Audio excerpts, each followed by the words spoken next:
So on the left side, you can see the kind of roles you get here. Uh, uh, if you're interested in finance, you can get into investment banking. You can get into corporate banking, where you can help corporates manage their finances, or help them with their financial structuring. Uh, Not structuring, with the finances and operational issues. Uh, you have wealth management. I entered at a wealth management firm. You have wealth management roles being offered on campus. You start with an analyst position, and then you rise up the ranks. On the sales side, on the marketing side, you start with probably a territory sales manager or area sales manager role, or you start with an assistant manager under a brand. And these are the roles where you get to learn from the top upper echelons of the management of the company, and they handheld you, or you can just say you learn from the best in the industry. You learn the best practices, and this is the reason why you should get into a B school, because the kind of exposure these roles give you at an age like ours is unbelievable. At point, it is beyond your imagination as to how the industry works.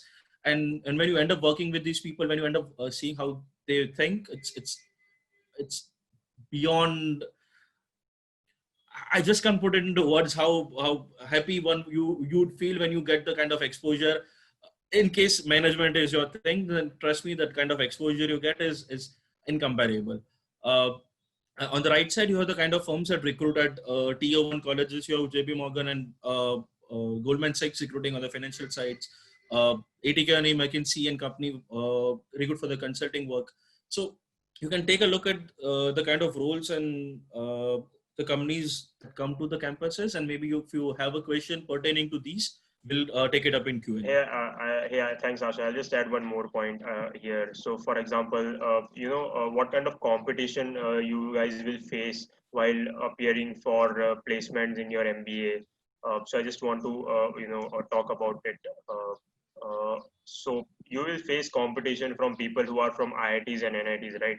And saying that, it doesn't mean that you are from Nirma and you are even a notch behind those guys. But the thing is that yes, companies sometimes do see these things. Okay, this guy is from an IIT and this guy is not from an IIT or NIT. So the former guy would be preferable. So that is where you have to shift your gears and increase your thrust. You have to become more competitive. You have to put yourself strongly in front of any company which is coming on the campus, so that you can bridge get this gap in a way that, because you are not coming from an IIT or not coming from an NIT, I know that you will be well versed with all the knowledge domain which a guy from IIT or NIT would be.